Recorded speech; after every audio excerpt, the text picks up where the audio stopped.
औज़ुबिल्लाहि मिनश्शैतानिर्रजीम बिस्मिल्लाहिर्रहमानिर्रहीम।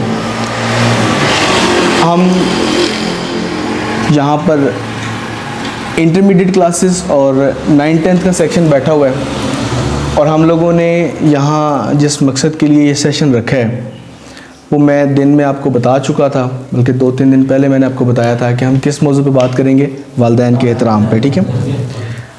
और इससे पहले कि मैं इस चीज़ का आगाज़ करूँ, हमने सिर्फ इतना समझना है कि मोहब्बत क्या होती है, ठीक हो गया। पहली चीज़ जो है ना वो मोहब्बत है। कोई भी काम इंसान बिला वजह नहीं करता, ठीक है। आप लोग अगर तारीख़ में देखें, किसी शख्स ने अगर पहाड़ खोदा है, दूध की नहर निकाली है, किसी ने जन्नत बनाई है, तो जो भी किया उसने किसी न किसी मोहब्बत में किया है, ठीक है। तो बेसिकली मोहब्बत का जो कॉन्सेप्ट है, मोहब्बत की जो बात है वो अगर मैं आपसे क्वेश्चन करूं कि मोहब्बत क्यों होती है या मोहब्बत क्या होती है, तो आप लोगों के पास मुख्तलिफ़ बातें होंगी, मुख्तलिफ़ तरीके से आप मुझे बता सकते हैं कि सर मोहब्बत ये होती है, मोहब्बत वो होती है। सबसे पहली चीज़ हम देखते हैं कि जी मोहब्बत होने की वजह क्या है। किसी का अच्छा लगना, मोहब्बत यही है ना, किसी का बहुत अच्छा लगना, उसकी हर बुरी बात भी अच्छी लगनी, ऐसी है। तो अगर मैं ये देखें हम, या मैं इस बात का जिक्र करूं कि मोहब्बत क्या होती है, आपने कहा जी सर किसी की बुरी बात भी अच्छा लगना, ऐसी है। और मोहब्बत क्यों होती है, अब उसकी मुख्तलिफ़ वजूहात आप लोगों के ज़हन में आना शुरू हो गई। मसलन किसी ने अगर कोई अपना को पालतू कुत्ता रखा हुआ है, तो क्यों रखा हुआ है जी, वो उसको बड़ा अच्छा लगता है, उसकी नस्ल बड़ी अच्छी है, उसकी शक्ल बड़ी अच्छी है, ऐसी है ना। किसी ने कोई मुर्गा रखा हुआ है, कोई भी चीज़, मुख्तलिफ़ चीज़ें, वो मोहब्बत क्यों होती है जी, वो उसकी हरकतों की वजह से होती है, उसकी शक्ल की वजह, उसकी खूबसूरती की वजह। इसी तरह इंसानों पे आ जाए, किसी को किसी से मोहब्बत क्यों होती है, शक्ल बड़ी अच्छी है, ऐसी है। या आप ये कह सकते हैं कि जी उसकी इनकम बड़ी अच्छी है, बड़े अच्छे पैसे कमाता है, ऐसी है। या ये है कि जी वो बड़ी मेरी खिदमत करता है, किसी उस्ताद को शागिर्द से क्यों बड़ा ताबेदार है, उस्ताद इसीलिए शागिर्द से मोहब्बत करता है ना, कि जी मेरी कोई बात भी टालता नहीं है। तो ये एक मेयार है। तो मोहब्बत होने के मुख्तलिफ मेयार हैं। पहला मेयार ये कि जी उसकी शक्ल सूरत अच्छी होगी। दूसरा मेयार क्या है कि जी वो कमाता अच्छा होगा। तीसरा मेयार क्या है, खिदमत करता हो, ताबेदार फर्माबरदार होगा। इन सब चीज़ों के साथ मोहब्बत की जाए तो वो दुनिया की मोहब्बत है, वो चलती है। इस आपको रोज़ाना बेशुमार मिसालें नज़र आती हैं जी, फ़लाँ को फ़लाँ से मोहब्बत है, फ़लाँ को फ़लाँ से मोहब्बत है। ये दिखावे की मोहब्बतें हैं, ऐसी है ना। अब मैं आपको अगर ऐसी चीज़ बताऊं, या मैं आपको बोलूं कि कोई एक ऐसा बंदा भी है जिसने किसी से मोहब्बत की और उसको जिससे मोहब्बत की उसकी शक्ल की नहीं पता वो कैसा है, आप मानेंगे? ज़हन मानते हैं? किसी ने किसी से मोहब्बत की, उसको पता ही नहीं कि वो कौन है, ज़हन मानते हैं? किसी ने किसी से मोहब्बत की और उसको पता ही नहीं कि वो लड़का है या लड़की है, ज़हन मानते हैं? और अगर मैं आपको ये कहूँ कि वो मोहब्बत जिससे की जा रही है वो मैं और आप हैं, तो आप मान जाएंगे? ये मोहब्बत किसने की? हमारी माँ ने, हमारे बाप ने। ये मोहब्बत उन्होंने हमारी शक्ल देख के नहीं की, हमारे काम देख के नहीं की, हमारा ये देख के नहीं की कि मेरा बेटा है तो मुझे कमा के देगा, या मेरी बेटी है तो मेरी इज्जत की लाज रखेगी। ये उन्होंने क्यों की हमसे? इसलिए की कि हम उनकी औलाद हैं। और कब की? तब जब उनको ये पता चला कि उनके यहाँ बेटा या बेटी पैदा होने वाला है। मैं आपको ये सारे मामलात अगर बताऊं तो ये बड़ी लंबी लिस्ट है कि जब किसी औरत को इस चीज़ का मालूम होता है ना कि उसके यहाँ बेटा या बेटी पैदा होने वाला है, तो उसके लिए ये बड़ी खुशी की बात होती है। अल्लाह ताला कुरान पाक में फरमाते हैं कि मैं किसी को बेटियां देता हूँ, किसी को बेटे देता हूँ, और किसी को मैं बांझ कर देता हूँ, किसी को कुछ नहीं देता। उसकी मर्जी है ना। अब अगर मालिक की ज़ात ने एक औरत को इस चीज़ का इल्म हुआ कि जी अल्लाह ताला उसको एक औलाद, तो आप लोगों का क्या ख्याल है कि उस औरत को जिसको ये इल्म हुआ कि उसको अल्लाह ताला की ज़ात औलाद से नवाजने जा रही है, उसके ऊपर किस किस्म की पाबंदियाँ आयद हो जाएंगी? किस किस्म की पाबंदियाँ आयद होंगी? सबसे पहली चीज़, ये मैं वो चीज़ें बता रहा हूँ जो हमारी पैदाइश से पहले हमारी माँओं ने की हैं, ठीक है। मैं वो कुर्बानियाँ आपको बताऊँ। सबसे पहली चीज़ तो ये कि वो मुश्किल काम बड़ी मुश्किल से करेंगी, घर के काम। दूसरी चीज़ ये कि वो मेडिसिन यूज़ नहीं कर सकती, ये मैं आपको वाज़े बताऊँ। बहुत सी किस्म की दवाइयाँ जो है ना, वो हामला ख़वातीन जो होती हैं ना, जिनके यहाँ बेटा बेटी होने वाला होता है, वो मेडिसिन यूज़ नहीं कर सकती। और ये मेडिकली बातें सारी, ठीक है। क्यों नहीं करती? कि उनको ये एहसास होता है कि इस दवाई खाने से मेरे उस औलाद पे असर पड़ेगा जो दुनिया पे आने वाली है, और बेशक उससे उनको उनकी अपनी जान ख़तरे में पड़ जाए। मेरी बात समझ आ रही है आप लोगों को? ये सब कुर्बानियाँ कौन दे रहा है? माँ। और जहाँ बाप को पता चला कि जी मेरे यहाँ बेटा या बेटी पैदा होने वाला है, उसने मेहनत करनी डबल कर दी कि अब हम दो हैं तो कुछ माह बाद हमारे अखराजात बढ़ जाएंगे। आप हिसाब लगाएं, एक मर्द जो है, एक मेल जो है जो कमाता है, आपके वालिद हैं, मैं हूँ, हम कमाते हैं, तो अगर हमने सिर्फ अपना गुजारा करना हो अपनी ज़ात का, तो हमारे लिए कितने पैसे काफ़ी होंगे? आपके अब्बू अगर घर से बाहर है, पूरा महीना कमाते हैं, तो उनको अपनी ज़ात का गुजारा करना, उन्हें बाहर रहने की ज़रूरत है? वो कितना काम करें? एक हफ्ता, 2 दिन, 3 दिन काम करें, पूरा महीना उनका गुजारा आराम से हो जाता है। इतनी मुशक्क़तें, इतनी टेंशन्स किसके लिए हैं? आप। और ये आज से नहीं है, ये तब से हैं जब उनको ये ख़बर मिली थी कि हमारे यहाँ औलाद पैदा होने वाली है। ये तब से है, ठीक है। तो मैं मोहब्बत की बात, एक मोहब्बत वो है जो देख के करते हैं, शक्ल सूरत और बाकी मामला सारे। एक मोहब्बत वो है जो देखे बगैर की गई है। वो जो मोहब्बत देखे बगैर की गई है ना, वो देखी हुई मोहब्बत का मुकाबला कभी भी नहीं कर सकती। दुनियादारी का मामला है ना, जो सौदा आप देख के कर रहे हैं वो कैसा, और जो आपने अनदेखा सौदा किया वो कैसा। तो जब आपकी माँ, आपके बाप, ठीक है, आपसे अनदेखी मोहब्बत करते हैं और बेइंतहा करते हैं, उन्हें नहीं पता कि पैदा होने वाला फर्माबरदार होगा कि नहीं होगा, हमारी खिदमत करेगा कि नहीं करेगा, अच्छा बोलेगा कि नहीं बोलेगा, लेकिन उनको ये एहसास है कि जो पैदा हो रहा है ना, वो क्या है? मेरा खून है, हमारा खून है। ऐसी है। थोड़ा आगे चलें जी, वो औलाद पैदा हो जाती है, घर में आ जाता है बच्चा, एक न्यू बॉर्न बेबी घर में आ जाते हैं, तो क्या उसको पालना पोसना बड़ा आसान काम है? हमारे पेरेंट्स ने जिस तरीके से मुझे और आप लोगों को पाला है, बड़ा आसान काम है। कैसे पाला है? उस वक्त देखें इंसान की औकात क्या है। इंसान की, मैं इंसान हूँ, आप भी, हम सब ह्यूमन बीइंग्स इंसान बैठे हुए अल्हम्दुलिल्लाह। इंसान की औकात ये है कि इंसान जब ज़मीन पे आता है ना, तो उसके बदन पे लिबास नहीं होता,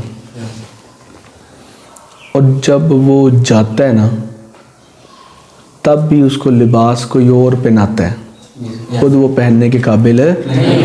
कफन की बात मैं कर रहा हूँ, ठीक है। इसी तरीके से एक न्यू बॉर्न बेबी जो ज़मीन पर आया, अब उसकी जो कफ़ालत करनी है वो किसकी ज़िम्मेदारी है? वालिदैन की। कितनी रातें माँ ने जाग के गुजारी आपके साथ? मैं कुछ दिन पहले पूछ रहा था कि अगर आप लोग कैलकुलेट करें, आपकी 9th 10th क्लास से बात हो रही थी, और ये देखें कि जब जब आप बीमार हुए हैं और आप रात को जागे हैं, सोए नहीं हैं, तो आपके साथ एक बंदा ज़रूर जागा होगा और उसका नाम है आपकी वालदा। ठीक है। और फिर वही बच्चा जवान हो जाता है और वो एक नई मोहब्बत में जाता है। वो कोई भी मोहब्बत हो सकती है, किसी भी किस्म की। फिर उसको उसकी माँ समझाती है और वो कहता है यार तो नहीं पता, आपको नहीं पता, आप तो ये मामला जानती कोई नहीं। वही बाप जिसने सारी जिंदगी क्या किया है, मुशक्कत की है, मजदूरी की है, जिन हाथों से कमा के दिया है ना, एक वक्त आता है उस बाप के, उस मर्द के वो हाथ जो है ना, वो खुद खाना खाने के काबिल है। जिन हाथों से कमा के उसने अपनी पूरी फैमिली को दिया होता है, अपना उसका हाथ खाना खाने के काबिल नहीं रहता। उसके हाथों पे वो रश आ जाता है, कपकपी तारी हो जाती है, और वो कांपते हुए हाथों से अपनी औलाद को कहता है ना कि मेरी ये बात मान लो, कांपती हुई ज़ुबान से कहता है। तो वो बेटा जिसको फर्स्ट टाइम लिबास भी उस बाप ने पहनाया था, जिसने उसकी पैदाइश पे मिठाइयाँ बांटी थी, वही बेटा क्या कहता है उसको, वो कहता है तो आई थे मामलात नहीं पता, आप नहीं जानते। दुनिया पे मुझसे बड़ा ताकतवर तो पैदा ही कोई नहीं हुआ। ऐसी है ना हम सब। ये जिस एज में आप बैठे हुए हैं, ये इस एज में बड़ी बंदे के अंदर पावर होती है, बंदा बड़ा आकड़ू खान होता है। बंदा कहता है जी अबू जी तो के पता है, तुसी तो पता को नहीं। आप जिस एज में हैं, आपके अबू इस एज से कितना अरसा पहले, 20, 25, 30 साल पहले गुजर चुके हैं। वो इस सारी पावर का ज़माना देख चुके हैं। आज आपके वालिद साहब इस हालत में हैं कि उनके हाथ कांपते हैं, तो कल आप भी इस हालत में होंगे। आज आप अपने वालिद साहब को जवाब दे रहे हैं, उस मोहब्बत का सिला नहीं दे रहे जो उन्होंने कब की थी, जब आपका ये चेहरा मुबारक भी नहीं बना था। मेरी बात समझ आ रही है ना? कब की थी? जब आपकी शक्ल भी वजूद में नहीं आई थी, आपका नाम भी नहीं रखा गया था, आपका जिस्म था ही नहीं, सिर्फ एक एहसास था। और क्या एहसास था? कि कोई है।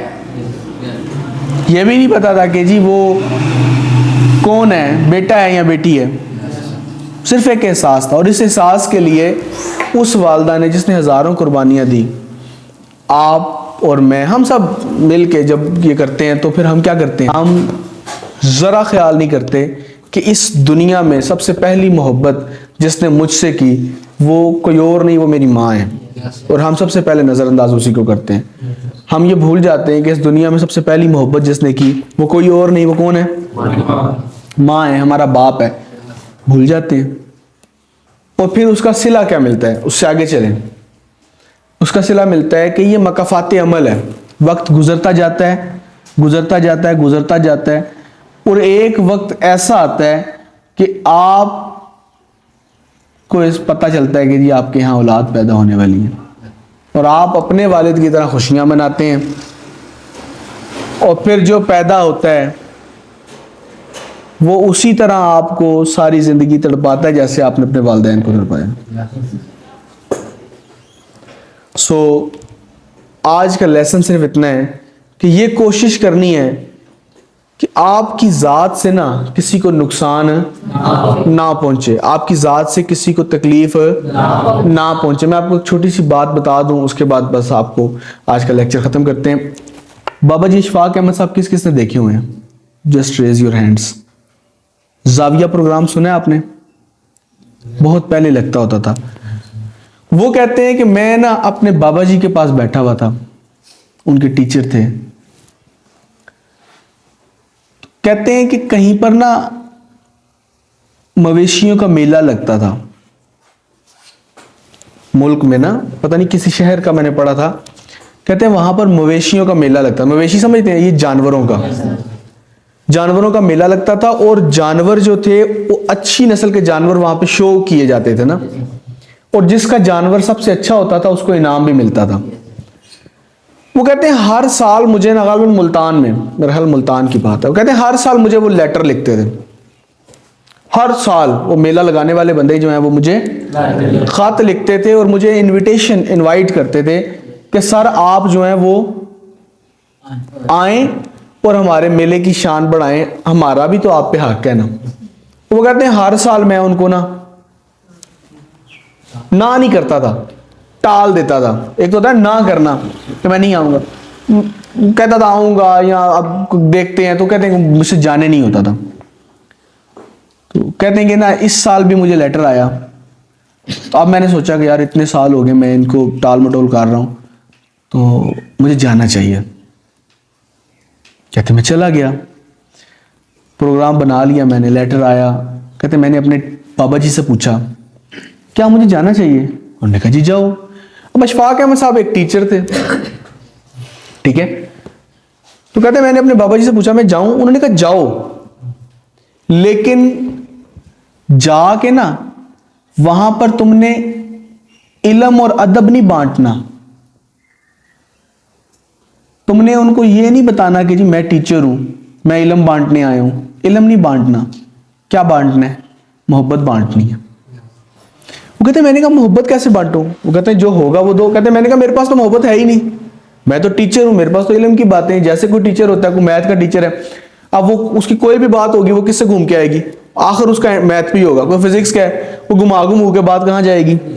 फिजिक्स पे। इसी तरह कहते कहते मैंने कहा मैं तो टीचर हूं, तो मैं कैसे मोहब्बतें बांटूं? मैं तो टीचर हूं, मैं तो, मेरी बात तो शुरू भी इल्म से होगी, खत्म भी। तो वो कहते मैंने कहा, वो कहते हैं चल जाएं, आप जाएं, ट्राई करें, लेकिन वहां इल्म नहीं बांटना, आपने क्या करना है? मोहब्बत बांटनी है। कहते मैं गया, मैं वहां से होके आया और मैंने बहुत कोशिश की, बहुत कोशिश की, लेकिन मुझसे वो मोहब्बत जो हक था वो बांटने, जितनी उन लोगों ने मुझे मोहब्बतें दी मैं उतना उनको दे नहीं सका। और आखिर में वो बड़ा प्यारा जुमला कहते हैं, वो कहते हैं कि आसान है पढ़ना और पढ़ाना। टीचर थे ना, तो कहते हैं कि पढ़ना और पढ़ाना, जो आप कर रहे हैं पढ़ रहे हैं और जो मैं कर रहा हूं पढ़ा रहा हूं, ये आसान है। मैट्रिक कर लेना, एफए कर लेना, बीए, एमए, एमफिल, पीएचडी आसान है। मोहब्बत बांटनी मुश्किल है, अपने लहजे को धीमा रखना मुश्किल है, और खासकर उस वक्त जब आप पावरफुल हो, जब आप लोगों को कीड़े मकोड़े समझें, आप ये समझें कि मुझसे ज्यादा ताकतवर कोई नहीं, और जब आपके अंदर ये आ जाती है ना चीज, तो सबसे पहले आपके गजब का शिकार आपकी माँ होती है, आपके बाप होता है। ये वो पौधा, बीज लगता है ना, बीज जब डालते हैं आप जमीन के अंदर, तो जब बीज में से वो जड़ निकलती है ना, रूट निकलती है, तो सबसे पहले वो जड़ किसको फाड़ती है? जमीन को नहीं, अपने बीज के खोल को, जिसने उसको जोड़ के रखा होता है। मेरी बात समझ आई? जिस बीज के खोल ने उसको जोड़, वो सबसे पहले उसी को फाड़ती है, उसी को काटती है, फिर वो जमीन में जाती है। इसी तरह जब आपके अंदर ये अकड़, गुरूर, तकब्बुर आएगा ना, तो सबसे पहले किसको नुकसान होगा? अपने घर को, अपने घर के माहौल को आप डैमेज करेंगे। तो कोशिश ये आपने करनी है कि अपने घर के माहौल को, और खासकर उन लोगों को जिन्होंने आपके पैदा होने से पहले आप पे मोहब्बत की है। ये आज की मोहब्बतें कुछ नहीं है, असल मोहब्बत वो है जो आपको देखे बगैर की गई, आपका नाम रखने से पहले की गई, पता ही नहीं है कौन है कैसा है, लेकिन ये मोहब्बत है कि मुझे बुखार है, मैं गोली ना खाऊं कोई मसला नहीं, लेकिन जो आने वाला है उसको तकलीफ मेरे गोली खाने से ना हो। तो कौन कौन वादा करता है कि जी आज के बाद वालिदैन का एहतराम वो पक्के दिल से करेगा? तो आज का लेक्चर फिर यहीं पे ख़त्म करें, फिर इंशाल्लाह ताला एक नए लेक्चर के साथ मुलाकात होगी। ठीक है, अल्लाह हाफिज़, फ़ी अमानिल्लाह।